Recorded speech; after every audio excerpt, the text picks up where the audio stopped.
Greetings, pet lovers. Bridget here with First Street Pets, and today we're going to talk about using postcards to find a lost pet. I talk about a lot of different methods on my channel for finding a lost pet, and mailers are a good tool for any time in your search, but especially if you have been looking for your pet for a long time, or you have stopped getting leads, or you just need another tool to get some more information, get some more awareness out there in your community that can help you bring your lost cat or dog back home. Many people tend to think that because they've posted online, on Facebook or other social media or next door, that is good enough. Or they put up a few flyers. These are all good methods to help bring your lost pet back home. But you also have to understand that not necessarily everybody in your community has seen those posts or those signs. I know I find in my business that I do for a living, I live in a small town and I feel like I know everybody, but very frequently I get new clients who live in my neighborhood who found me on the internet. So not everybody has gotten the message. One good way to get that message out and to get more eyes on your search is to send postcards. So you've probably received different cards in the mail over the years, advertising a furniture store, a dentist. If you have a casino in your area, they send out the cards advertising when they're giving away a car or something like that. Many of those cards were sent using a service called Every Door Direct Mail. And this is something that can really benefit you in the search for your lost dog or cat. The reason why businesses use these cards, even sending them out every couple of months, is that people tend to hang on to physical mail pieces. You get a million emails a day and you see a million posts on social media, and you probably just forget about them 5 minutes later or delete them. Or if you think about the situation later, you don't know where that email or post is. A physical piece of mail, even if someone doesn't take a lot of interest in it at the moment, they may toss it on the table in the entryway like I do until there's a big pile that I need to go through on recycling day, or they may put it in a drawer, use a fridge magnet to put it on the fridge. In any case, they'll probably keep that mail piece around for a while. So let's say they do see your pet in a few days or a week, they'll still have that information on hand to contact you. As far as the design on these cards, you can do it yourself with something like Canva, which is what I use for my website and the graphics for these videos.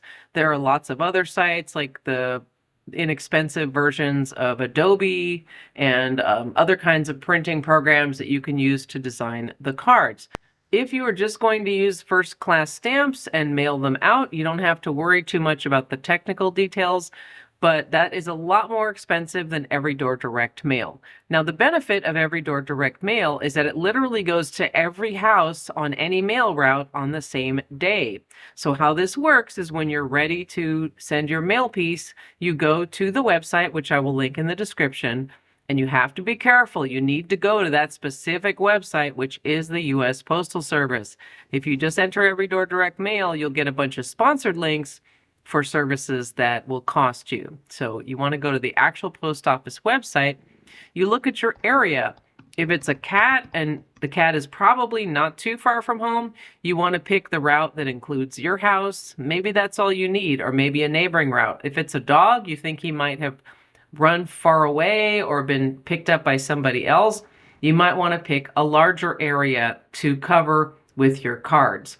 Once you've signed up and paid, your mail pieces will be delivered to every single house on those routes in one day. So it's a great way to blanket. It's a lot faster than mailing each piece individually, having to write down every address, or going door to door, which is extremely slow. So as far as what to put on the postcard, you want to utilize the space. And that's another thing. Make sure that you follow the requirements for the sizes of the mail pieces. If you're doing Every Door Direct Mail, the sizes are listed on the website, so you can choose one of those. If you're just using first-class stamps and only mailing them out yourself, make sure that those postcards are small enough, because I think it's 4x6, but it'll say on the post office website, Otherwise, I at one time printed about 1 million postcards that were 5x7 for my business. Look great, but I had to put full first class postage on it. So if you want to use the postcard stamps, you got to make sure to do the smaller size. Read all the details before printing your mail pieces. So again, as far as what to put on the postcard, you want to utilize that space. So you want at least one good picture of your pet, maybe two, because they can look different from different angles and in different lighting. You want to put the same kind of information you'd put on a sign or flyer, your pet's description, the last known location or area where they might be found, and your contact info. You don't want to waste space with stuff like needs meds or service dog. That's not going to help you get your pet back home quicker. One of the things that I've been studying a lot lately is QR codes. So the QR code is another great thing that you can add to your mail piece. And as I detail in my video about QR codes using for a lost pet, you can program that QR code to go to a website. If you set up a web page for your lost pet, you can have it prompt someone to enter their contact info so that they can contact you. You can program the QR code to do a number of different things that will save time. So when someone looks at the card, they can just scan the code. And then even if they lose the card, they have the information in their phone pretty much forever. A question that I get asked frequently is, should I offer a reward for the return of my pet? And people have different opinions on this. Mine is that if you offer a modest reward, maybe like $100 or something like that, maybe to as high as $400 or $500, it may incentivize people to not throw that card away, to look a little harder, to report something they saw, even if they're not 100% sure, or if they're not a cat or a dog lover. It can incentivize people. Good Samaritans will usually try to help anyway, even without the possibility of a reward. What you want to avoid is crazy amounts of money. I've seen people offering thousands of dollars, $10,000 for information, and you'll just start getting a lot of bogus calls from people who are just pranking you or who are just trying to get that money. So if you're going to offer a reward, keep it modest and just rely on the efforts of Good Sams who want to help for no other reason than that, they want to be of service to others and help animals in their community.